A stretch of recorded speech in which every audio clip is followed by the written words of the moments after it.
Buti nakakapit kami sa mga puno-puno. Pero biglaan na lang po na nakapag-decision sila na hindi na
din po yung mga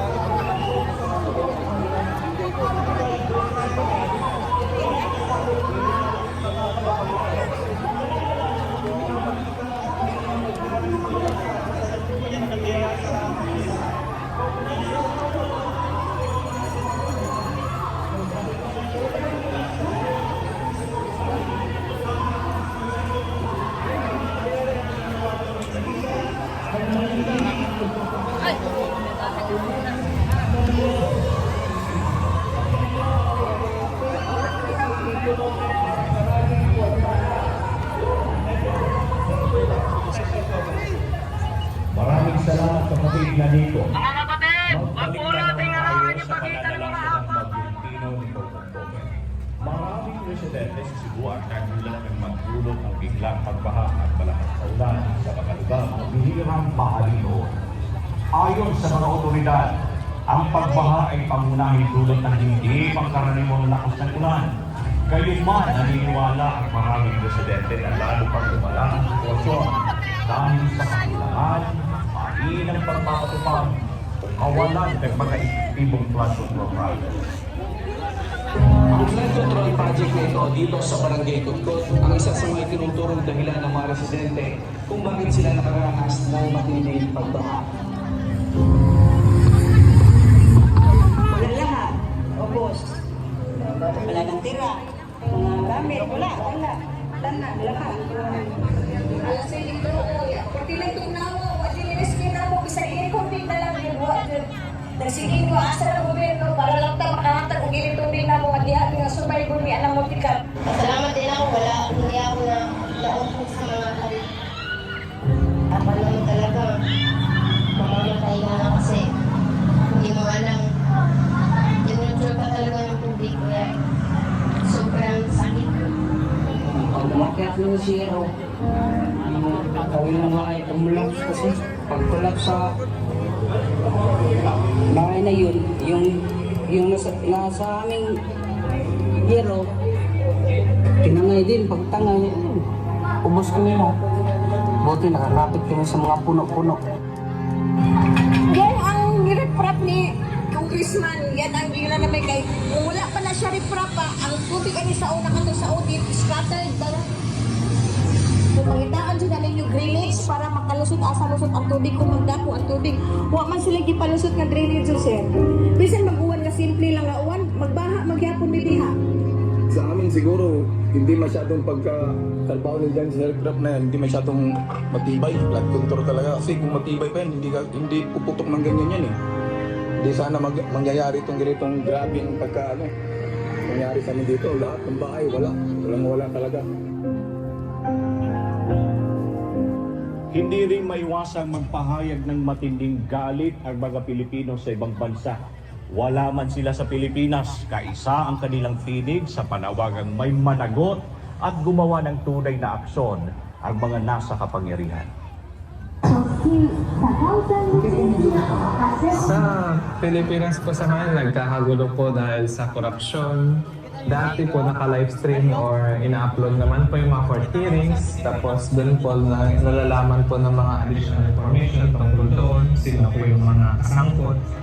Pero biglaan na lang po na nakapag-decision sila na hindi na po i-public yung mga nangyayaring court hearing na nakakadismaya po. Siyempre, halos lahat po ng taong bayan po yung naapektuhan dahil po doon. Kasi pondo po ng bayan yan eh. Pati po yung mga nangyayari sa Pilipinas ngayon na kalamidad. Apektado po yun or konektado po yung issue na yun. Marami po ang dismayado po tungkol doon. Pati po nung kasama po namin ELPs na Pinoy. Hindi lang po dito sa Tokyo area, kundi pati sa mga area po na Hokkaido, Nagoya. Marami po ang mga dismayado po talaga pagdating doon. Ang dahil po sa issue na yan, na marami po pala yung nabubulsa ng pondo ng bayan. Eh, syempre halos lahat naman po gusto po ng kastisya. Ang mensahe ko po sa mga government officials po sa Pilipinas, sana po ayusin lang po nila yung trabaho nila at huwag po sila maging makasarili. Kasi kung nagiging saking sila, alas mas marami po yung mga naapektuhan ng negative impacts ng mga dirang gagawa nila. At sana magkaisa sila para sa ikaangat ng bayan.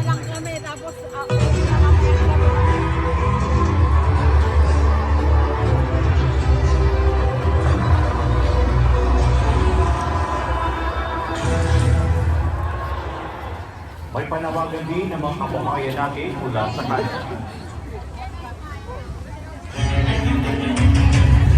Kawawa naman ang mga kapwa ko Pilipino na nalubog sa baka dahil sa pananamaw sa kaban ng bayan. Panagutin ang mga dapat malabag. Huwag ninyong itago ang mga mensahe. Sundin sana ang saligang muna. Gawin ang mga kasalanan sa konstitusyon. Gusto bago ng justisya ang pag-ibig. Justice. Transparency for a better democracy. Abangan ang iba pang mga balita. Magbabalik ang Rally for Transparency and Better Democracy Special Program.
Nagbabalik ang aming special coverage.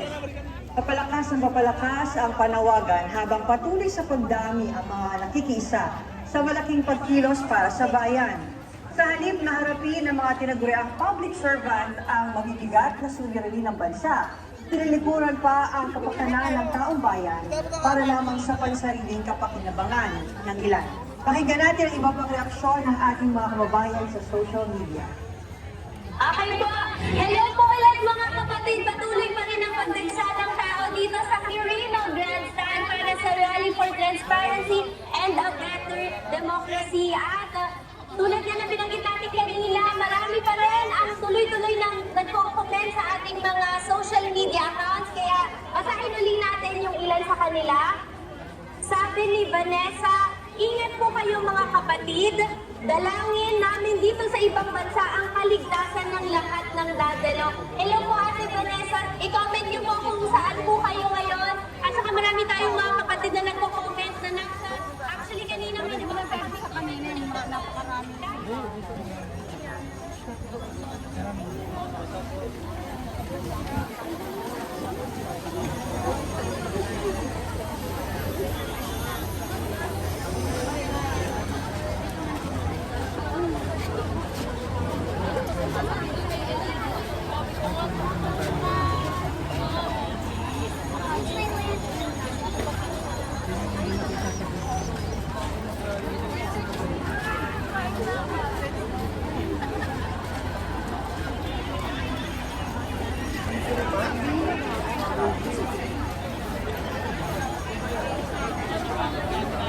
Magandang araw po mga kapatid.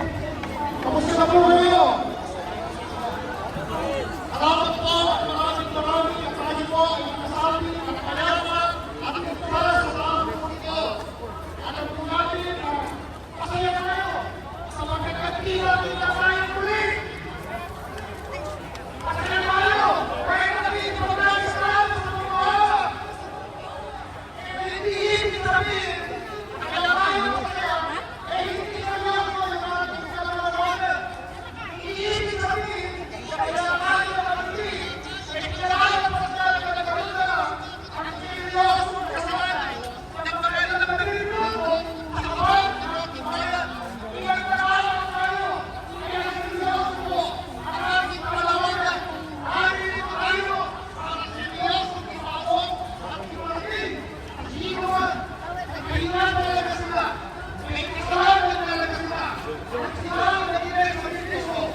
Alam mo pa naglakad, di ba galing kami lokal? Naglakad kami pa daw. 1, 2. Sino kaya mo kung mabirahan?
Ikaw na lang ka.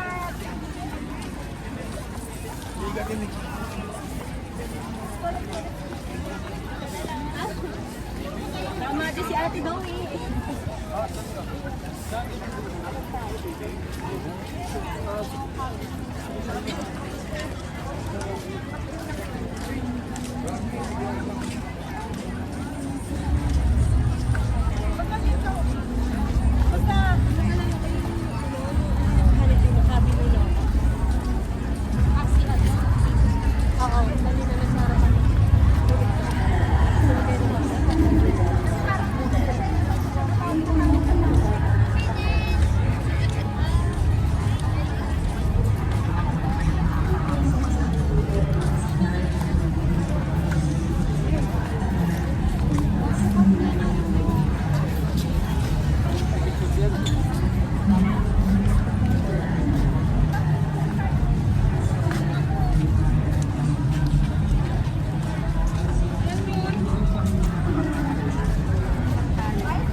Kinuha ko na yung sinabi ko.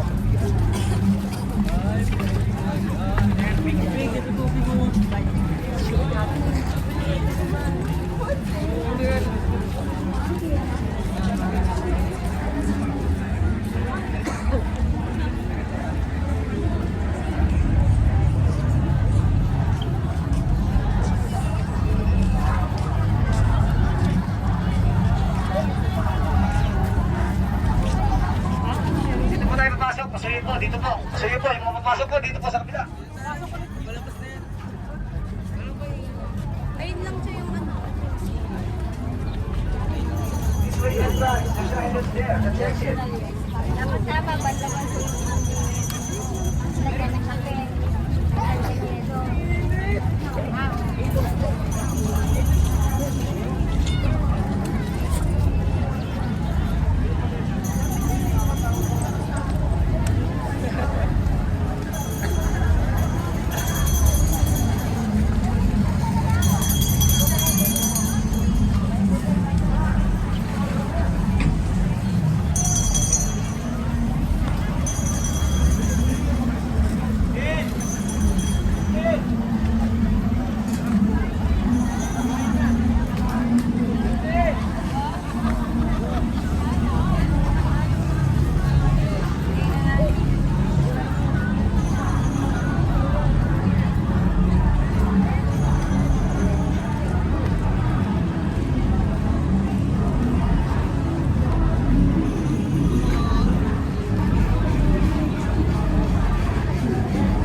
ba yun?